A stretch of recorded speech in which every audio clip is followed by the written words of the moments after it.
This presentation is your introduction to Tax-Aide Practice Lab. The topics include creating an account in Practice Lab, viewing Tax-Aide Practice Lab videos, starting a tax return in Practice Lab, and then e-filing in Practice Lab. Most internet browsers work for Tax-Aide. You can use Edge, Google Chrome, Safari, or Firefox. However, we have very few people in the Tax-Aide organization that have any experience with anything but Google Chrome. Since we are using Chromebooks exclusively during the tax season, we have a lot more experience with Google Chrome. People may be using Edge or Safari or Firefox for practice outside of the actual tax season, but and I'm sure there are people that do have experience. If we have questions, we can probably get the questions answered. But our experience is typically with Google Chrome. In order to access the Practice Lab, you have to go to one of three internet locations, URLs. The three are listed here at the bottom of this slide. The rest of this presentation is going to be focused on the third link, which is linklearncertification.com. So that's what we're going to be using for our link for the presentation, but you can use any one of the three. So here's a little bit of the screen that you'll see when you go to linklearncertification.com. Actually, the left side of the screen is chopped off, so the right side of the screen has your quick links. And you can see that the arrow pointing to Practice Lab points to the Practice Lab link on the right-hand side. Once you go to that link, you're going to come to this screen here. In order to access Link and Learn, you have to have the universal password, and that universal password is Train Pro Web, all one word, as you can see on the left, highlighted in yellow. All uppercase, by the way. It has to be uppercase. So please memorize that word. You're going to be using it a lot. Every time you go out of Practice Lab and go back in, you're going to be prompted for this. And then when you get to the next screen, you're going to have to enter your username and password. So it's kind of a two-step process. The first step is this screen here. The next step is username and password. So if you have not created an account in Practice Lab, you no doubt will need to do that at this point. And you can just click on Create Account, and it will take you to the next step. So creating an account also involves entering certain information, such as your email. Your email address has to be entered twice. You'll have to create a username. And for Practice Lab, we recommend that you include the word train, or you can include the word practice, whichever you prefer. And the reason we do this is to differentiate this account from the account that you're going to use during the actual tax season for live tax returns. So I prefer the word train. It's shorter than the word practice, but it's up to you. And this is not a requirement. You can create an account with something other than train and practice. It's only a suggestion, so it's up to you. You'll need to create a password, and it needs to be an alphanumeric password with at least 15 characters, both upper and lowercase, and one special character. You'll enter the password twice, and you need to keep in mind that the password may expire after 90 days. So I don't know if I personally use a password manager, and I suggest that you do as well so that you don't have to memorize these things. And you can certainly, at the end of 90 days, it will prompt you that you need to change your password. You'll change it at that point, and then, of course, you'll be logging in with a different password after that. So to continue on with creating an account, you're going to select AARP Tax-Aide from the list of program types, and it's a drop-down window. It's a drop-down window, so you'll see the list, and you just select AARP Tax-Aide.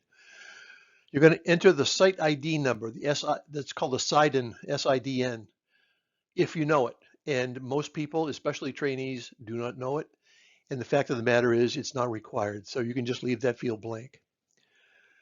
You're going to select a security question, typically your mother's maiden name, that kind of thing. There's a whole bunch of questions to select from, so you just select the one that fit that you like the best, and then enter the answer to the security question, and remember that you're going to probably have to provide that answer again sometime in the future. This is what the screen looks like for once you create the account, and this is the screen where you're going to be entering your email address, username, your password, and the program type. So this is what it looks like, and we strongly suggest that you make a record of your password. I don't know if you want to put it on a piece of paper and put it in your purse or your wallet or something like that. Keeping in mind you're going to have to change that password at some point.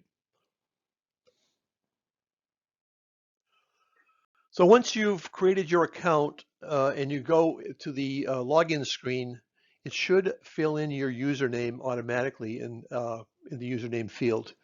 And all you'll need to provide is your password that's at least 15 characters. Uh, and then you just click on sign in. Once you do sign in, you'll have two choices. You can either create a practice tax return in that the blue block at the top, or underneath that, you can go to a variety of practice lab videos which cover just a whole spectrum of different topics and show you how to do various things in TaxSlayer. I strongly recommend that you uh, access some of these videos for the areas where you feel you need more training. They're very good, and that's about all I have to say about that. Here are yet more videos that you can watch for other topics that were not included on the first screen. Once you select the block at the top of the previous screen that says Start a New Return, you will get this screen here, which automatically defaults to the current year. So the current year right now is 2020. Keep in mind that after Thanksgiving, at some point, this screen will default to 2021. And since we're going to continue to work in 2020 after that point, you're going to need to change the tax year. And you can see over on the top right where you can select a different tax year. So at some point, you'll be going to that pull down menu where it says change tax year, and you'll be selecting 2020. But from now until probably a week or two after Thanksgiving, you're going to automatically get 2020 coming up. So it says, welcome to Practice Lab. You can see that there's a message center, which really doesn't have much usefulness, especially doing practice problems. It's more useful during the tax season, but we tend not to use Message Center much even during tax season. So I'll tell you later on how you can use it, how it could be used, but it doesn't get used a whole lot. And then you can either start a new 2020 return, or you can do a client search. So if you've got a bunch of returns already created and you just need to search on a particular return, you can just click on search. And by the way, even though there's a button to the right that says select, TaxSlayer has been modified so that you can actually click on the word start a new return, or actually anywhere along that line, even somewhere in between the text and the word select. Anywhere along that line you can actually click on, and it will execute. Now, if you go to the Volunteer Resource Guide publication 4012, you'll go to tab O as far as navigation for TaxSlayer. So if you suddenly find yourself in a situation where you don't quite know where to go to enter the data from a particular form, let's say a 1099-R or something like that, tab O will tell you essentially where to go. So you can see at the top of this table, 1099-R IRA distribution. In order to enter data from that particular form, if you look toward the right where it says navigation to data entry screen, it'll say income and then the right arrow. So the right arrow is actually is giving you a path.